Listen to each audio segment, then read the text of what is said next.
This is Jyoti Biradar from Guru Baswa School. Today I am taking a 6th class Social Science. So let's start our first chapter in Social Science. That is History first part, Introduction to History. The chapter name is Introduction to History. So let's start. What is history? What do you mean by history? History is a systematic presentation of your past event. If you have succeeded in any of your game, one ವೇಳೆ for example ನೀವೇನೋ school ಒಳಗೆ participate ಮಾಡಿರ್ತೀರಿ, ಆ school ಒಳಗ ನೀವು ಗೆದ್ದಿರ್ತೀರಿ, game ಒಳಗ ನೀವು first ಬಂದಿರ್ತೀರಿ. ಇದೇ ದಿನ ನಾನು ಫಸ್ಟ್ ಬಂದಿದ್ದೆ, ಇದೇ ಟೈಮಿಗೆ ಅದು ಗೇಮ್ ಆಗಿತ್ತು ಅಂತ ಹೇಳಿ ನಿಮ್ ಕಡೆ ರೆಕಾರ್ಡ್ ಇರ್ತೈತಿ. ಕ್ಲಿಯರ್? ಆ ರೆಕಾರ್ಡ್ ಅನ್ನ, ಆ ನಿಮ್ ಪಾಸ್ಟ್ ವಿನ್ನಿಂಗ್ ಅನ್ನ ಏನಂತೀವಿ ನಾವು? ಹಿಸ್ಟ್ರಿ ಅಂತೀವಿ. ನಿಮ್ ಲೈಫ್ ಒಳಗೆ ಏನೋ ಹಿಂದಕ್ಕೆ ನಡೆದೈತಿ, ಏನೋ ಒಂದು ಘಟನೆ ನಡೆದಿತ್ತು, ಆ ಘಟನೆಗೆ ನಾವು ಹಿಸ್ಟ್ರಿ ಅಂತೀವಿ. Clear? So let's see here. The systematic presentation of past events is called as history. The past event which have happened in your life, that is called history. ನೀನೆ ಊಟ ಮಾಡಿದ್ರಿ, that is also history. Clear? One last year annual function ಒಳಗ ನಿಮಗ ಬಹುಮಾನ ಸಿಕ್ಕಿತು, that is also your history. So next, what are sources? What are sources? One thing, if you want to write a history, you need a sources. Sources are nothing but the evidences, proof, which are very important to write our history. ನೀವು history ಬರೀಬೇಕು ಅಂದ್ರ ನಿಮ್ ಕಡೆ proof ಇರಬೇಕು.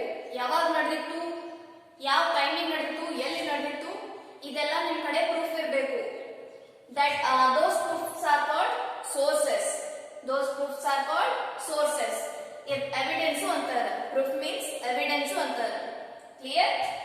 Historians use historical evidences to write history. Those evidences are called as sources. Sources are nothing but the evidences and proof. Clear? ಎಲ್ಲೋ ಒಂದು tourist ಪ್ಲೇಸಿಗೆ ಹೋಗಿರ್ತೀರಿ. Clear?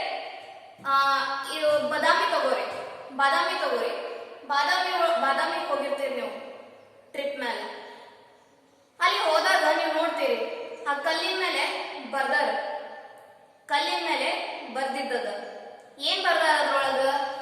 ಅಲ್ಲಿ ಏನೇನ್ ಘಟನೆ ನಡೆದಿತ್ತು, ಯಾರ ರಾಜ ಕಟ್ಸಿದ್ದು, ಯಾರ ರಾಜ ಅಲ್ಲಿ ಆಳ್ವಿಕೆ ಮಾಡಿದ್ದು, ಯಾವಾಗ ಮಾಡಿದ್ದು, ಅದೆಲ್ಲ ಡೀಟೇಲ್ ಆಗಿ ಅಲ್ಲಿ ಬರ್ದಾರ. ದಟ್ ಪ್ರೂಫ್, ಅದೇನದೊಂದು ನಮಗ ಪ್ರೂಫ್ ಅದ. ಇಲ್ಲಿ ರಾಜ ಇದ್ದು ಅಂತ ಹೇಳಿ ಅದೊಂದು ನಮಗ ಪ್ರೂಫ್ ಅದ. ಕ್ಲಿಯರ್? ಆ ಬಾದಾಮಿ ಒಳಗ ಆ ರಾಜ ಇದ್ರು ಅಂತ ಹೇಳಿ ಅಲ್ಲಿ ಬರ್ದಿದ್ದೊಂದು ಪ್ರೂಫ್ ಅದ. That proof is called sources. ಆ ಪ್ರೂಫ್ ಏನಿರ್ತಾವಲ್ಲ ಅವಕ್ಕೆಲ್ಲ ಸೋರ್ಸಸ್ ಅಂತೀವಿ. Those proofs are called sources. Clear? So next, sources ಒಳಗ ಟೈಪ್ಸ್ ಬರ್ತಾವ. Let's see.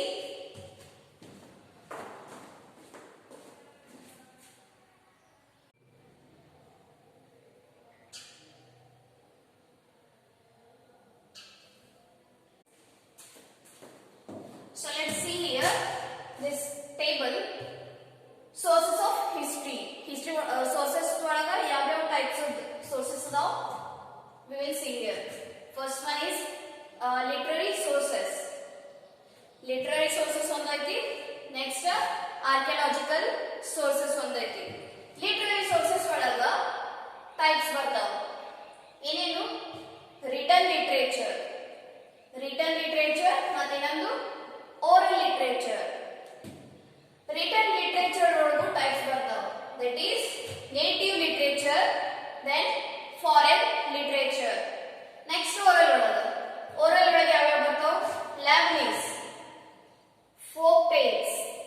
historical, legendary. Clear? In archaeological sources ಒಳಗೂ types ಬರ್ತಾವ. What are the types? Monuments, coins, inscriptions, other archaeological remains. So these are the types of sources we get in a history. That is, main thing is literary sources and archaeological sources. Ivedu main sources. Idralga types ಬರ್ತಾವ, written oral. So ಇವನ್ನೆಲ್ಲ ನಾವು detail ಆಗಿ ಇನ್ನ ನೋಡೋಣ.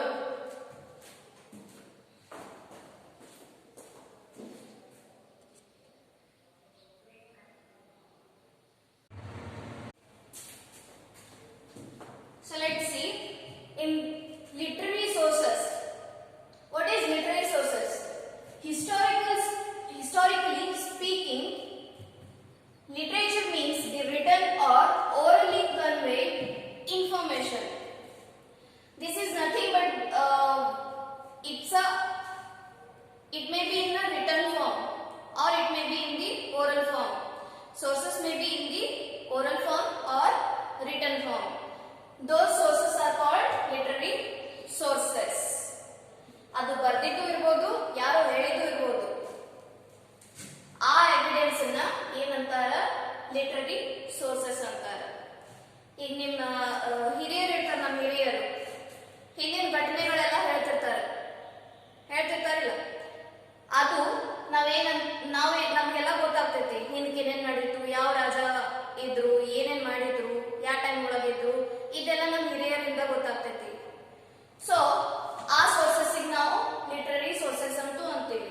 ಆಮೇಲೆ ಕೆಲವೊಂದಿಷ್ಟು ಪೌರಾಣಿಕ ಪುಸ್ತಕಗಳು ಅದಾವ, ಹೋಲಿ ಬುಕ್ಸ್ ಒಳಗದ, ಭಗವದ್ಗೀತಾ ಒಳಗದಾವ, ಕೆಲವೊಂದು ಮಹಾಭಾರತದ ಬಗ್ಗೆನೂ ಕೊಟ್ಟಾರ. ಯಾರ್ಯಾರು ಯುದ್ಧ ಮಾಡಿದ್ರು, ಯಾವ ಟೈಮ್ ಒಳಗಾಯ್ತು, ಎದ್ರ ಸಂಬಂಧ ಆಯ್ತು, ಅದೆಲ್ಲ ಏನದು ಲಿಟರರಿ ಸೋರ್ಸಸ್ ಒಳಗೆ ಬರ್ತೈತಿ. ಅದು ರಿಟರ್ನ್ ಐತಲ್ಲ, ಸೊ ಅದು ಲಿಟರರಿ ಸೋರ್ಸಸ್ ಒಳಗೆ ಬರ್ತೈತಿ. ಈ ನಮ್ಮ ಹಿರಿಯರು ಏನ್ ಹೇಳ್ತಾರಲ್ಲ, ಬಾಯಿಂದ ಹೇಳ್ತಾರಲ್ಲ, ಓರಲಿ ಹೇಳ್ತಾರಲ್ಲ, that is also comes in literary sources. Next, written literature. In written literature, this source will be in written. Written literature ಒಳಗೇನದ, ಆ ಸೋರ್ಸ್ ಏನಿರ್ತೈತಿ ರಿಟರ್ನ್ ಒಳಗಿರ್ತೈತಿ, ರಿಟರ್ನ್ ಫಾರ್ಮ್ ಒಳಗಿರ್ತೈತಿ. It may be in the form of the written. Clear? Books ಇರ್ತಾವಲ್ಲ, ಪೌರಾಣಿಕ ಪುಸ್ತಕಗಳು, ಅವೆಲ್ಲ ಏನಂತೀವಿ ನಾವು ರಿಟರ್ನ್ ಲಿಟರೇಚರ್ ಒಳಗ ಬರ್ತಾವ. Next is oral literature. Oral literature include songs, stories, legends. Songs ಇರ್ತಾವ, ಜಾನಪದ ಗೀತೆಗಳು. ಆ ಸಾಂಗ್ಸ್ ಒಳಗೆ ಏನಿರ್ತೈತಿ, ಕೆಲವೊಂದು ಸಾಂಗ್ಸ್ ಇರ್ತಾವ ಆ ಪೌರಾಣಿಕ ರಾಜರ ಬಗ್ಗೆ ಎಲ್ಲ ಪೂರಾ ಸ್ಟೋರಿನೇ ಆ ಸಾಂಗ್ ಮುಖಾಂತರ ಹೇಳ್ತಿರ್ತಾರೆ. ಕ್ಲಿಯರ್? ಆ ಸ್ಟೋರಿ ಎಲ್ಲ ಸಾಂಗ್ ಒಳಗೆ ಕನ್ವರ್ಟ್ ಮಾಡಿ ಹೇಳ್ತಾರೆ. Those songs are called as oral literature. Next ಬರೋದ್ರಲ್ಲಿ ಸ್ಟೋರೀಸ್ ಇರ್ತಾವ. ಸ್ಟೋರೀಸ್ ಹೇಳ್ತಾರೆ, ನಿಮ್ಮ ಅಜ್ಜಿ ಅಜ್ಜ ಹೇಳ್ತಿರ್ತಾರಲ್ಲ, ಆ ಟೈಮ್ ಒಳಗ ಇವ್ರಿದ್ರು, ಅವ್ರು ಏನ್ ಮಾಡಿದ್ರು, ಆ ರಾಜ ಇದ್ರು, ಅಲ್ಲಿ ರಾಣಿ ಇದ್ರು, ಈ ತರ ಎಲ್ಲ ಸ್ಟೋರೀಸ್ ಹೇಳ್ತಿರ್ತಾರಲ್ಲ. ಸೊ ನೆಕ್ಸ್ಟ್ ಏನದ ಲೀಜೆಂಡ್ಸ್. ಲೀಜೆಂಡ್ಸ್ ಅಂದ್ರ ನಮ್ಮ ಫಾರ್ ಎಕ್ಸಾಂಪಲ್ ಏನೋ ಒಂದು ಘಟನೆ ನಡೆದಿರ್ತೈತಿ, ಆ ಘಟನೆ ಒಳಗ ಪಾರ್ಟಿಸಿಪೇಟ್ ಮಾಡ್ತಾರೆ. ಲೀಜೆಂಡ್ಸ್ ನಾವು ಫ್ರೀಡಮ್ ಫೈಟರ್ಸ್ ಆಗಿ ನೋಡ್ಬೋದು. ಫ್ರೀಡಮ್ ಫೈಟರ್ಸ್ ಇರ್ತಾರೆ, ಅವ್ರು ಏನ್ ಮಾಡಿದ್ರು, ನಮ್ಮ ದೇಶದ ಸಂಬಂಧ ಹೋರಾಡಿದ್ರು. ಎದರ ಸಂಬಂಧ? ಫ್ರೀಡಮ್ ಸಿಗೋ ಸಂಬಂಧ. Those are also legends. So, songs, stories and legends, those are called as oral literature. Oral literature ಒಳಗೆ ಏನು ಬರ್ತದ? Songs, stories and legends. So next is archaeological literature. Archaeological sources.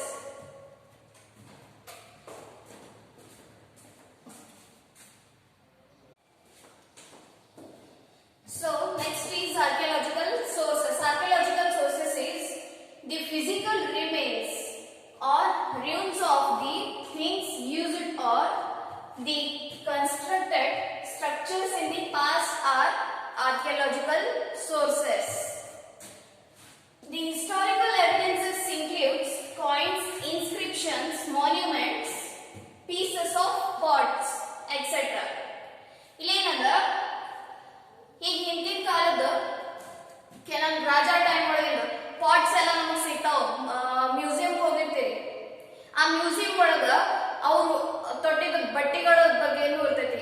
ಬಟ್ಟೆಗಳನ್ನ ನೀವು ನೋಡ್ತೀರಿ, ಆಮೇಲೆ ಅವ್ರ ಜ್ಯುವೆಲ್ರೀಸ್ ನೋಡ್ತೀರಿ ನೀವು, ಆಮೇಲೆ ಅವ್ರ ಯೂಸ್ ಮಾಡಿದ ಕೆಲವೊಂದು ವಸ್ತುಗಳನ್ನು ಇಟ್ಟಿರ್ತಾರೆ, ಅದೆಲ್ಲ ನೀವು ನೋಡ್ತೀರಿ. ಕ್ಲಿಯರ್? ಅದೆಲ್ಲ ಎದ್ರೊಳಗೆ ಬರೋದು ಆರ್ಕಿಯಾಲಜಿಕಲ್ ಸೋರ್ಸಸ್ ಒಳಗೆ ಬರೋದು. ಅದನ್ನೆಲ್ಲ ನೋಡಿದ್ಮೇಲೆ ನಮಗೆ ಏನ್ ಗೊತ್ತಾಗ್ತೈತಿ ಅಂದ್ರ ಈ ರಾಜ ಇದನ್ನ ಈ ಕೆಲಸಕ್ಕಾಗಿ ಯೂಸ್ ಮಾಡ್ತಿದ್ರು ಅಂತ ಹೇಳಿ ನಾವೇನೋ ಒಂದು ಇಮ್ಯಾಜಿನ್ ಮಾಡ್ಕೋತೀವಿ. Clear? Next is inscription. Inscriptions ಅಂದ್ರ ಈಗ ಬಾದಾಮಿಗೆ ಹೋಗ್ತೀರಿ, ತಾಜ್ ಮಹಲ್ ಹೋಗ್ತೀರಿ, ಗೋಲ್ ಗುಂಬಸ್ ಹೋಗ್ತೀರಿ, ಅಲ್ಲಿ ಸೈಡಿಗೆ ಒಂದು ಕಲ್ಲಿನ ಮೇಲೆ ಇಲ್ಲ ಗೋಡಿ ಮೇಲೆ ಬರ್ದಿದ್ದಿರ್ತೈತಿ. ಆ ಕಲ್ಲಿನ ಮೇಲೆ ಏನ್ ಕಟ್ಟದಿರ್ತಾರಲ್ಲ, ಆ ಅಕ್ಷರ ಏನ್ ಬರ್ದಿರ್ತಾರಲ್ಲ, ಅವೆಲ್ಲ ನಾವು ಇನ್ಸ್ಕ್ರಿಪ್ಷನ್ಸ್ ಅಂತೀವಿ. ಸೊ ನೆಕ್ಸ್ಟ್ ಏನದ ಕಾಯಿನ್ಸ್. ಹಿಂದಿನ ಕಾಲಿನ ಕಾಯಿನ್ಸ್ ಇರ್ತಾವಲ್ಲ, ಹಳಿ ಕಾಯಿನ್ಸ್, ಅವೆಲ್ಲ ಆರ್ಕಿಯಾಲಜಿಕಲ್ ಸೋರ್ಸಸ್ ಒಳಗೆ ಬರೋದು. ಮಾನ್ಯುಮೆಂಟ್ಸ್ ಅಂದ್ರೆ ಇವೆ, ಗೋಲ್ ಗುಂಬಸ್, ತಾಜ್ ಮಹಲ್, ಬಾದಾಮಿ, ಇವೆಲ್ಲ ಏನ್ ಕಟ್ಟಡ ಅದಾವಲ್ಲ ಅವಕ್ಕ ಮಾನ್ಯುಮೆಂಟ್ಸ್ ಅಂತಾರೆ. ನೆಕ್ಸ್ಟ್ ಏನದ ಪೀಸಸ್ ಆಫ್ ಪಾಟ್ಸ್. ಆ ಹಳಿ ಕಾಲದ ಹಿಂದ್ಕಿಂದು ಪಾಟ್ಸ್ ಪೀಸಸ್ ಸಿಗ್ತಾವ ನಮಗ, ಹುಡುಕಿದ್ಮೇಲೆ ಪೀಸಸ್ ಸಿಕ್ಕಿರ್ತಾವ. ಆ ಪೀಸಸ್ ನೋಡಿದ್ಮೇಲೆ ನಮ್ಗೆ ಗೊತ್ತಾಗ್ತೈತಿ ಇದು ಹಿಂದಿನ ಕಾಲಿನ ಅಂತ. ಆ ಟೈಮ್ ಒಳಗಿಂದು ಡಿಸೈನ್ಸ್ ಎಲ್ಲ ಮಾಡಿರ್ತಾರೆ ಅದ್ರ ಮೇಲೆ. ಓಕೆ, ಸೊ ನಮಗ ಆರ್ಕಿಯಾಲಜಿಕಲ್ ಸೋರ್ಸಸ್ ಒಳಗ ಎವಿಡೆನ್ಸ್ ಒಳಗ ಏನೇನ್ ಸಿಗ್ಬಹುದು? ಕಾಯಿನ್ ಸಿಗ್ತೈತಿ, ಇನ್ಸ್ಕ್ರಿಪ್ಷನ್ ಸಿಗ್ತಾವ, ಮಾನ್ಯುಮೆಂಟ್ ಸಿಗ್ತಾವ, ಪೀಸಸ್ ಆಫ್ ಪಾಟ್ಸ್ ಸಿಗ್ತೈತಿ. ಪಾಟ್ಸ್ ಅಂದ್ರ ಅವ್ರು ಯೂಸ್ ಮಾಡಿದಂತ ಪಾಟ್ಸ್. ಕ್ಲಿಯರ್? ಕಾಯಿನ್ಸ್ ಅಂದ್ರೆ ಏನು?